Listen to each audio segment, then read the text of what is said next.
In the wake of his second administration, there are a number of events that occur which suggest the impact that the Reagan administration, or perhaps history generally, had on international affairs in the world. Just to go through a few of these, remember that Reagan and Gorbachev had met in Washington. They had reached agreements that would lead to the INF Treaty, to actual nuclear reduction. And it's just fascinating that protesters in the United States, often environmental protesters, but more largely peace protesters through the early 1980s, had been calling for a nuclear freeze, for no more nuclear missiles. And Ronald Reagan comes through and has success actually reaching agreements with the Soviets to reduce, not just freeze, but reduce the total number of missiles each side will possess. But it's not really just the INF Treaty. It's not really just the summits. It's the largest systemic issues that are occurring in the Soviet Union and its satellite states. I'd mentioned Solidarity and Gdansk, Poland, earlier in the earlier segment. Well, in June of 1989, Poland finally got those free elections that have been talked about since the end of World War II. It was an amazing moment. After years of struggle and of protest. And then in October, Hungary, who had an uprising in the 1950s, Hungary will adopt a democratic constitution and will begin opening its borders with the West. And that leads to a fascinating demographic push by East Germans who now can go into Hungary and through Hungary exit to the West. And remember the Berlin Wall that was put in place to stop this exodus, this brain drain, had prevented the crossing between East and West Berlin, and it separated Germans, Berliners. And now, 1989, for the first time, they can make their way through Hungary and out. And they did. I remember distinctly the images of these people really trying to get entangled in barbed wire, for that matter. Whereas just days before, they could have been shot for trying to cross that border under this new, more open system. Man, they're just taking everything they've got and going.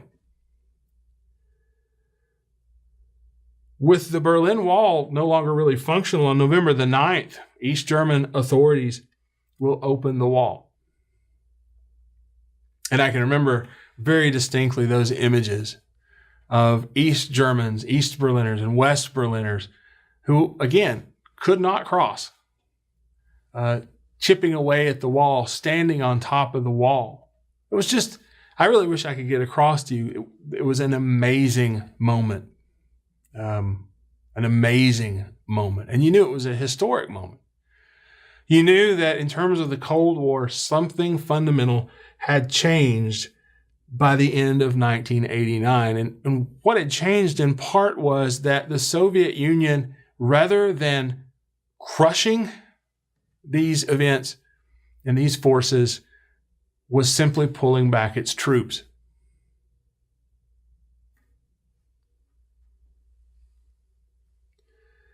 In time, of course, Germany itself would be reunified. But the president who oversaw these events was not Ronald Reagan. It was George H.W. Bush. And he enters a world as president, again, that's very much changed. There are a number of issues, though, that he'll confront early in his presidency that he very, very problematic. On the foreign affairs front, for all the amazing things that will happen in 1989, just 2 years earlier, the Reagan administration, including George H.W. Bush as vice president, had really been caught up in a scandal known as the IranContra Scandal. This IranContra Scandal involved a plot led by a national security aide by the name of Oliver North to accomplish a number of sort of illegal activities. One, how do you get aid, since Congress has barred aid to the Contras in Nicaragua? How do you get aid to them? Where do you get the money? Well, you can't put it in the budget. You can't just pull it out of nowhere. Where are you going to get the money? And it's illegal, for the government to use funds to support the Contras. But there's also another problem. I mentioned the Middle East. There were, throughout this period of the 1980s, there were hostages being held in Lebanon and elsewhere in the Middle East. And again, remember the hostage crisis at the end of the Carter administration. Ronald Reagan was very much concerned about getting those hostages out. Well, it turns out that to raise money for the Contras, Oliver North had been part of this larger scheme to sell missile technology to Iran. And Iran and its leaders had some control over the hostage takers in Lebanon. And the idea was that, although it was denied later, the idea basically was that you exchange missiles for hostages. And then you take the money you make off the missiles once you've freed the hostages, and that goes to support the Contras. And basically, whether it's legal or whether it's a policy matter, when it comes to light, it looks bad. By 1987, Congress was holding hearings on the IranContra Scandal. And the question being asked was whether the scandal went all the way to the top, whether Ronald Reagan had actually approved or authorized the plans or had any way sought to cover them up. In the end, it's largely Oliver North and a few other officials who will really take the blame. And Ronald Reagan goes on television and, basically does a tremendous job of pushing away the scandal from himself personally. But there are also signs of recession, a little bit of slowdown, and another sort of scandal involving savings and loan associations, much like banks, in which some very important figures have been playing fast and loose with people's money, which it turns out really isn't insured. And there are some substantial political figures, especially in the Republican Party, but more broadly, that are involved in this scandal over the savings and loans and the failures of regulation in the banking industry. So for all that's accomplished, the Reagan administration actually ends, I won't say a sour note, but sort of a sour note. And it falls then to George H.W. Bush to oversee the events that sort of conclude much of the Cold War, but also to deal with the problems left at the end of the Reagan administration.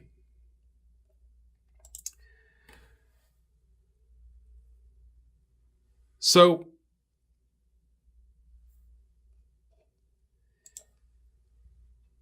in thinking about the problems that George Bush faces, he not only has to deal with the S&L failures, of which there were approximately 600, but some of the results of these long-term Reagan tax cuts, an ever-increasing deficit, trade deficit, but also spending deficit where the United States cannot pay its bills, is not paying its bills. We're basically borrowing money.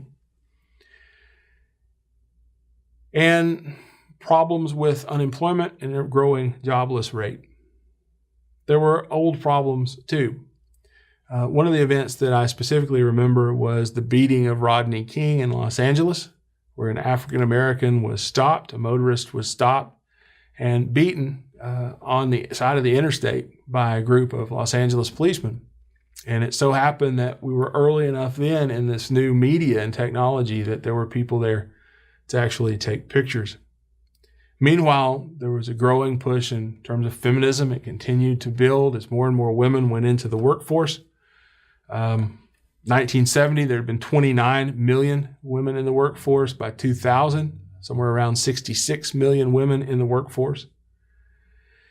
And larger changes in the economy, for instance, a shift from manufacturing that's underway toward service industries and more sort of white-collar work, management work. Another issue that emerged really late in the Reagan presidency, midway in the Reagan presidency as two administrations, was the issue of AIDS. And that goes back then, of course, to the issue of gay rights, at least as conservatives in this country saw it. But it was a disease that began affecting homosexuals first. But it was known quite early on that it wasn't going to be merely a disease of homosexuals. That was part of the arguments that were being made in the 1980s.